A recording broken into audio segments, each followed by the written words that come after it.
전국에 함께 통일로 가는 길 TV 시청자 여러분 안녕하십니까? 먼저 이민년 음력 설날을 맞아서 우리 모두에게 정말 행복하고 즐거운 설 연휴가 되도록 그렇게 기원합니다. 여러분 모두 편안하고 행복한 시간 보내시고요. 오늘도 아직 저희 86인치 전자 칠판이 도착되지 않아서 어쩔 수 없이 오늘도 녹음으로만 방송을 드리는 점을 용서해 주시기 바랍니다.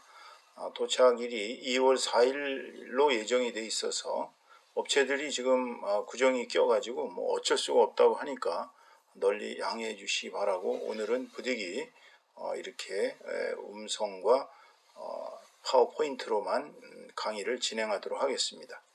오늘은 한민족 통일론 강좌 2의 9 인간 주권론 제1장 존재 해석 4, 저는 한상윤 박사입니다. 자, 오늘 진도를 보면은요, 지난번에 이어서 존재 해석 2가 되겠습니다. 존재 해석 2는 존재를 잘못 해석한 것에 대한 비판, 즉 존재 오석의 비판, 오늘 2입니다. 우선 먼저 문장을 읽고 제가 하나하나 설명을 드리도록 하겠습니다. 인간 역사에서 인도 힌두교의 중요한 업적은 그들이 우주의 실상을 들여다보고 그것을 브라만, 이제 한문으로는 범이죠, 범으로 표현했는데, 우주의 대브라만이 인간에게 나타날 때 그것은 소브라만으로 표현되어지고, 그들이 완전히 일치될 때 진정한 결합이 실현된다고 생각했다는 것이다. 그러나 강고한 계급 질서에 의한 온갖 종류의 신들 안에서 그들이 존재를 설명하는 것으로부터 우리는 존재에 대한 어떤 의미가 있는 해석을 얻을 수는 없다. 자, 힌두교는 굉장히 복잡합니다. 아시다시피 힌두교는 인도의 종교라고 여겨지고 있습니다. 그러나 사실은 힌두교라는 것은 이제 영국이 인도를 지배했을 때 그네들의 언어 표현으로 이야기한 그러한 명칭이고요. 힌두교는 아시다시피 세계에서 기독교와 이슬람교 다음으로 많은 신도를 거느린 종교입니다. 근데 여기는 좀 특색이 이제 교주가 없어요. 특정한 종교적 창시자가 없다는 얘기죠.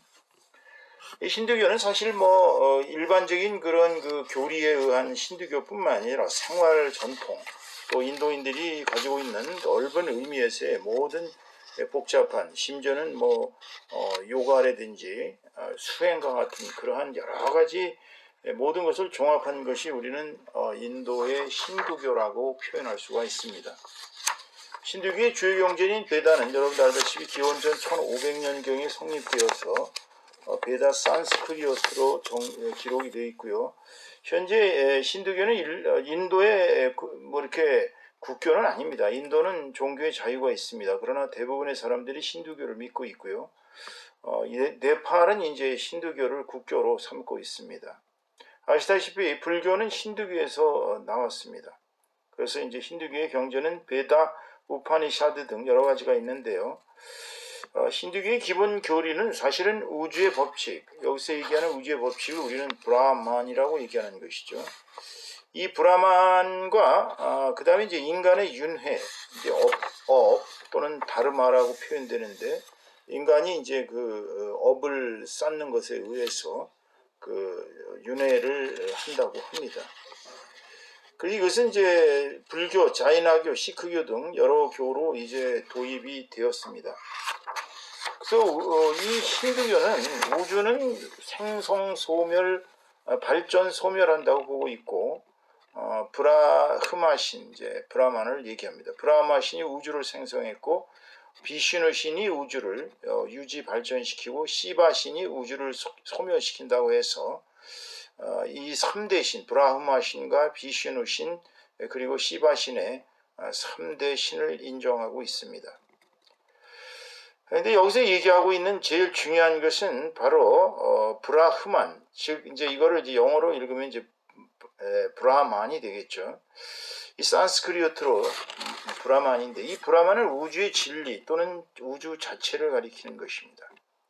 그래서 힌두교의 최상의 목표는 참된 아트, 참된 나, 즉 아트만이라고 합니다. 이 아트만은 원래 숨쉰다는 뜻인데 기독교에서도 이제 푸뉴마 또는 그런 뭐라 그럴까요? 스피릿이라는 것은 전부 숨의 의미가 있습니다. 하나님의 숨으로 기독교는 표현하는데 힌두교에서의 숨쉬는 생명체가 바로 아트만입니다. 아트만은 이제 나인데 이 나는 지금의 나만 나가 아니라 과거로부터 윤회되어 왔던 모든 나를 과거로부터 윤회를 거쳐서 지금의 현재의 내가 쌓은 업에 의해서 이제 현재의 아트만인 내가 되었다고 봅니다. 그래서 이 사람들은 참된 나는 이 윤회하는 과정 속에서 계속해서 존재하는데 없어지지도 않고 잃어버리지도 않고 변하지도 않는 나라는 생명의 본질을 아트만이라고 합니다. 그래서 이 사람들의 최종 목적은 이 브라만이 아트만이라고 표현되는 그 소브라만, 즉 인간에게 있는 그 소브라만, 내가 우주, 즉 대아인 브라만과 완전히 합치되는 것. 그것을 그 사람들은 모크샤라고 표현하는데 이 모크샤가 되는 것을 이제 그 힌두교의 최고의 목표로 삼고 있습니다. 그러니까 대우주와 브라만과 아트만, 소우주인 내가 완전히 합치되는 하나가 되는. 그래서 이제 수도하는 걸 보면 옴 하면서 이제 그 옴을 계속 소리 내다 보면 자아가 이제 대우주와 합치되는 그러한 일치, 그 다음에 이제 그 밖과 내가 완전히 일치되는, 내외가 일치되는, 그러니까 우주와 내가 하나가 되는 그런 경지인데, 근데 이 문제는 이 브라만교는, 이 힌두교는 강고한 계급 질서에 의해서 그런 그 사성 계급에 의해서 최상 계급인 브라만서부터 천민 계급인 크샤트리아에 이르기까지 이 4대 계급은 절대로 그 존재를 바꿀 수가 없습니다. 그게 운명이라는 거예요. 그래서 이 4대 계급은 처음부터 이제 그 브라만으로 태어난 사람은 영원히 브라만이고 크샤트리아로 태어난 사람은 영원히 크샤트리아다. 이런 식으로 서로 간에 그 계층 변화가 있을 수가 없습니다. 대단히 좀 불합리한 그러한 존재 방식이죠.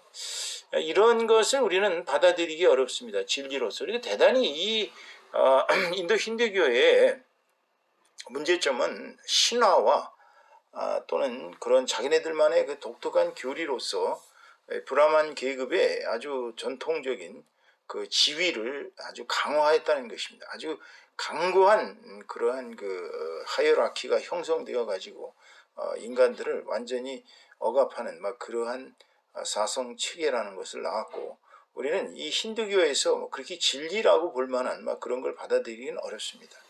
자, 그 다음 문장 보겠습니다. 그러나 동양 사상가들과는 대조적으로 서양의 고대 사상가들은 존재를 유물론이나 유심론의 관점으로 해석했다. 유물론자들에게는 존재는 관찰과 실험의 눈 속에서만 파악된다. 그리고 물질적 세계를 분석하면서 우리는 실제적인 존재에 가까이 갈 수 있다. 그런데 그것의 경향은 우주, 사실상 지구와 태양계죠. 우주의 구국적 원리로서 물, 불, 공기, 바람, 그리고 원자 등등 같은 어떤 원소들에 의해서 표현되어졌다. 그러나 이 가설들은 유심론의 입장에서는 매우 불합리하고 편견이 있는 것처럼 보인다. 그렇기 때문에 유심론자들은 존재의 원래 핵심으로서 신들을 제안했고, 이 세계를 설명하기 위해 그들에게 온갖 종류의 찾을 수 없는 신화를 부여했다. 물론 그 환상적인 존재의 해석이 모든 지적인 사상가들을 만족시킨 것은 아니다. 그럼에도 불구하고 신들의 그 상징적인 체계는 인간들에게 아주 심원한 영향을 끼쳐와서 우리가 그것을 믿거나 말거나 간에 고대 그리스의 신화학은 상징, 표식 및 심리학의 체계로서 이 시대에도 통용되고 있다. 그렇기 때문에 어떤 방향으로 우리가 존재를 해석하든지 간에 우리는 신화학과 심리학을 피할 수가 없다. 자, 여기까지만 우선 해보겠습니다. 동양 사상가들은 이제 이 우주와 인간을 이렇게 통합적으로, 그러니까 인간 따로 우주 따로 이렇게 보질 않았어요. 근데 서양의 고대 사상가들은 이 세계가 물질로 이루어져 있다. 오직 물질이다. 유물론이라는 뜻은 오직 물질로 이루어졌다는 논리이고요. 유심론이란 이 세계는 오직 마음으로 이루어졌다는 그러한 이원론적인 사상을 발전시켰습니다. 사실 고대 데모크리투스의 원자론부터 시작해서 유물론자들에게도 상당히 존재를 해석한 것이 매우 그런 그 합리적인 면들도 많이 있습니다. 근데 이 사람들은 이제 존재는 사실 관찰하고 오감을 통해 관찰하고 그것을 실험하는 그런 관점 속에서만 파악된다고 봤어요. 그래서 그 사람들은 물질적 세계를 이렇게 분석하는데 이 물질적 세계를 과학이라는 이름으로 분석하면서 실제적인 존재에 다가갈 수 있다고 본 것입니다.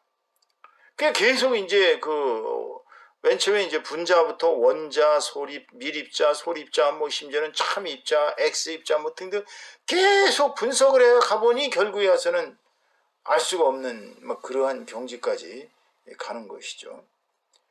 그리고 물질적 세계를 분석하면서 여기 했고요.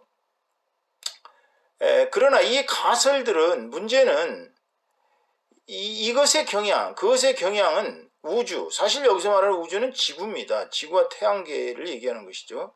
우주의 구국적 원리로서 물이나 불이나 공기, 바람, 그리고 원자 등등과 같은 어떤 원소들에 의해서 표현되죠. 그러니까 이 세계를 이루고 있는 것이 어떤 원소라고 본 것이에요. 뭐 사원소를 주장한 사람도 있고 탈레스 같은 사람은 이제 물이 이 세상의 모든 것이다라고 주장한 사람도 있는데 여하튼간에 이 원소들에 의한 사고는 이제 서양이 말하자면 과학적 발달을 이룩하는데 특히 이제 화학적 발달을 많이 가져왔죠. 오늘날 인류의 최대 근심사 중에 하나인 이제 원자 핵에 관한 사상이나 이런 것들이 사실은 다 이게 유물론자들의 사고에서부터 비롯된 것입니다. 하지만 이런 가설들을 반대하는 사람들이 이제 유심론자들이에요. 유심론자들은 아시다시피 이 세계는 마음, 여기서 하는 마음은 이제 신적 마음, 뭐 이런 걸로 보는데요. 이 유심론자들은 이 유물론자들의 물질적인 해석을 매우 반대하고 있습니다. 왜냐하면 그들은 그들의 물질적인 해석이 매우 불합리하고 편견이 있는 것처럼 보이는 것이죠. 여러분들은 어떤 편에 속하십니까? 이 세계가 물질로 이루어져 있다고 보시는지 아니면 마음으로 이루어졌다고 보시는지 한번 여러분 스스로 판단해 보시기 바랍니다. 그렇기 때문에 유심론자들은 존재의 원래 핵심으로서 신들을 제안했습니다. 그러니까 신이라고 말할 때는 모른다는 뜻이에요. 어떤 면에서는. 그러니까 이 세계를 만든 창조주 또는 이 세계를 운영하는 모든 존재들은 사실은 신이다라고 설명을 하고 신으로 이 세계를 설명합니다. 그러다 보니까 그 신으로서 모든 종류의 찾을 수 없는 것들은 다 신이라고 그렇게 신화를 만들어냈습니다. 대단히 환상적이죠. 그리스 신화를 본다면 매우 인간적이고 매우 심리학적이고 매우 정신분석학적이고 인간의 속성을 아주 교묘하게 잘 표현해놨어요.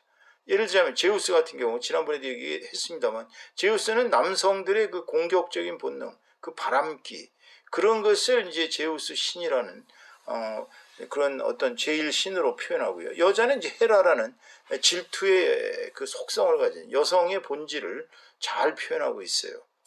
그러니까 거기 나오는 신들이 전부가 보면 사실은 인간의 속성을 거기다 투여한 거예요. 뭐 아테네, 뭐 지혜의 여신, 뭐 아폴로, 뭐 등등 다 거기 나오는 신화는 사실은 인간의 속성들을 거기 신들이라는 이름으로 투여를 했습니다. 하지만 뭐 모든 사람이 다 그런 그 환상적인 신화로서 이 존재를 해석한 것을 만족시킬 수는 없었죠. 그래서 그 환상적인 존재의 해석이 모든 지적인 사상가들을 만족시킬 수는 없었습니다. 그럼에도 불구하고 그 신들의 상징적인 체계는 그때로부터 지금까지 고대 그리스 신화를 거쳐 로마 신화를 거쳐 현대 인간에 이르기까지 고대 그리스의 신화학은 오늘날도 우리에게 살아 있습니다. 여러분 전부 아시지 않습니까?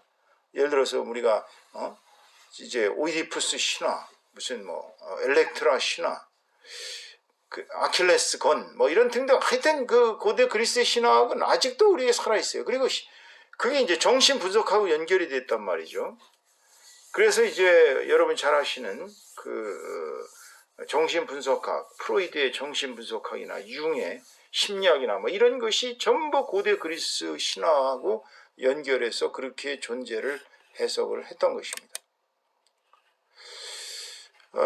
우리가 그들은 그런 신화의 그 영향을 묵살할 수가 없는 이유는 아시다시피 존재에 대한 우리의 해석은 그들의 사상 속에 필연적으로 녹아들어왔기 때문입니다. 이런 의미에서 인류는 신화와 거짓 교서를 피할 수는 없었습니다. 차라리 정치적이고 경제적인 이념의 비인간적인 혼돈 가운데서 그것은 신이라는 명분으로 더욱 철저하게 강화되고 무서운 테러 속에서 인간성을 파괴해왔죠. 그러니까 이런 신화가 정치와 경제의 이념과 이렇게 연결됐을 때, 예를 들어서 우리가 이제 이슬람교의 참 극단주의자들 지하드의 사상, 그런 그 지하드의 사상 속에는 그들이 지하드를 통해서 천국을 간다는, 천국에 가면은 그야말로 정말 눈으로 볼 수 없을 만큼 아주 아름다운 여성들이 여러분들을 기다리고 있다. 뭐 이런 식으로 젊은이들을 유혹하고 세뇌시켜서 이제 자살 폭탄 테러를 벌인다든지, 그 신의 이름으로 인간들이 여태까지 해왔던 것이 뭐 꼭 그 이슬람교만은 아닙니다. 인류 역사에 보면은 신이라는 이름으로 얼마나 철저하게 이데올로기가 강화되고 또 그 이데올로기에 벗어나는 세력들은 테러를 통해서 그들을 진압하고 억압하고 그렇게 인간성들을 파괴시켜 왔는지 모릅니다. 그 다음 문장 보겠습니다. 중세는 카톨릭의 통치 주도권에 의한 억압 때문에 암흑의 시대라고 불려왔죠. 사실 중세를 암흑의 시대라고 말하는 것은 인문주의자들의 해석에 의한 것입니다. 사실은. 그래서 그 사상가들은 존재를 천지와 우주 만물의 창조주인 하나님의 관점에서 해석하려고 노력했다. 중세 가톨릭의 사상이죠. 그들에게는 성경이라는 강력한 무기가 있었던 것으로 추정되어졌지만 그들은 그것의 이점을 잘 활용할 수가 없었다. 왜냐하면 지식인들과 불신자들이 그것을 일종의 신화이자 이스라엘의 역사라고 생각할 때 그들을 설득할 수가 없었기 때문이다. 더욱이 그들은 기독교 교설의 입장에서 존재를 설명할 때 그리스 철학의 체계로부터 영향을 받아야 했다. 달리 말해 하나님은 존재를 해명하는 데 있어서 유일하게 책임 있는 요인일 수가 있었다. 그렇기 때문에 그들의 설명은 그리스 철학과 아랍 세계에서 싹이 돋았던 투박한 과학적 사실뿐만 아니라 성경적 서술과 혼합되어야 했다. 이게 이제 가톨릭의 쉽게 얘기하면 지적인 존재의 해석입니다. 가톨릭은 그 성경만 가지고 이 세계를 해석할 수가 없었습니다. 그러다 보니까 그리스 철학에 영향을 받았고요. 또 그리스 철학에 특히 플라톤과 아리스토텔레스의 철학에 영향을 받았지만 이제 아랍 세계는 아리스토텔레스 철학을 받아들여서 상당히 과학적으로 탐구의 정신이 아주 투철했습니다. 그래서 아랍 세계는 많은 과학적 발전을 일으켰는데요. 연금술을 통해서 여러분 잘 아시는 화학이 발전이 됐고요. 아랍 세계는 많은 과학적 발견들이 놀랍게도 그렇게 인류에게 상당한 지식의 수준을 높이는 데 기여했습니다. 하지만 성경 자체의 그 해석은 그들의 그 혼합적인 사색 속에서 도저히 말하자면 르네상스의 인문주의자들과 결별을 할 수밖에 없었던 것이죠. 그 다음 문장 보겠습니다. 교황권이 무너진 이후 인문주의 사상가들은 인간 정신은 신화와 미망의 속박으로부터 해방되어져야 합니다. 여기서 말하는 신화는 그리스도교를 얘기합니다. 또 미망의 속박이다 라고 얘기할 때는 이 미망은 이제 신들에게 속지 마라. 인간의 이성이 우선이다라는 이성제일주의를 주장하는 것입니다. 인간은 인간 복지의 발달을 위해 과학적 사실에 집중해야 한다고 주장했다. 그러니까 과학이란 이름으로 재단할 수 없는 것은 진리가 아니다라는 그런 아주 참을된 주장을 했습니다. 인간이 잘 살기 위해서는 과학을 이용해야죠. 그게 틀린 것은 아닙니다. 그러나 과학이 모든 것을 재단할 수 있는 것은 아니죠. 이러한 생각은 과학으로 존재의 의미를 파악하도록 거의 모든 지적인 사람들을 유도하였고요. 그 결과로부터 신학은 미래의 목회자들을 훈련시키는 매우 작은 실용적 분야로 축소되었다. 그러니까 이제 그 중세에는 신학이 사실은 철학을 그 시녀로 거느렸습니다. 그러나 인문주의자들은 이제 신화와 미망으로부터 벗어난다는 미망하에 이성의 절대성을 부르짖으면서 이제 신화와 철학, 과학을 이렇게 분리시키기 시작했어요. 그러다 보니까 신학은 한때에 아주 왕의 입장에서 이제는 그저 미래의 목회자들을 훈련시키는 매우 작은 실용적 분야로 축소된 것이죠. 그리고 신학의 자리에 철학과 과학이 자랑스럽게 자리를 잡고는 인류의 번영과 향상을 보장할 것이라고 선언했습니다. 17세기 이성의 시대를 거쳐서 계몽의 시대, 그리고 이런 그 열렬한 과학의 시대에 이르기까지 그들은 과학은 물질적 영역에서 존재의 비밀을 일단 드러내기 시작했습니다. 여러분 아시다시피 원자의 비밀이 드러났고요. 그 다음에 전기의 비밀이 드러났고요. 심지어는 다이너마이트를 발명해서 이제 산을 깎아내리고 이제 땅을 파헤치고 등등 모든 존재가 마치 그 지옥의 문을 연 것처럼 비밀을 드러내기 시작했고, 많은 충격적 사실들이 신학의 옛 지배권을 전복시켰습니다. 그리고 존재의 의미에 대한 인간의 생각을 근본적으로 변화시켰죠. 여기서 이제 인간들은 신을 버린 사람들, 신을 떠난 사람들과 그래도 신이다라고 신을 믿는 사람들, 이 두 부류로 나눠지기 시작했던 것입니다. 그들은 하나님이나 신들이나 영적 존재들은 없었으며 우리 사후에 미래 세계는 없다고 주장했다. 유물론자들의 주장입니다. 이 논의는 과학적 발견들과 과학적 관찰과 실험의 어떤 결과들의 형태로부터 온 충분한 증거를 가지고 매우 강하게 자리를 잡아왔다. 과학 만능주의가 시작된 것입니다. 이제 과학은 철학으로부터도 독립되고 철학은 과학으로부터도 배신당했습니다. 그래서 과학적 탐구의 놀라운 업적들은 인간 번영의 외양상 확실한 길을 놓을 수가 있었죠. 그 과학이 발전해서 정말 지구가 하루의 생활권으로 바뀌었고요.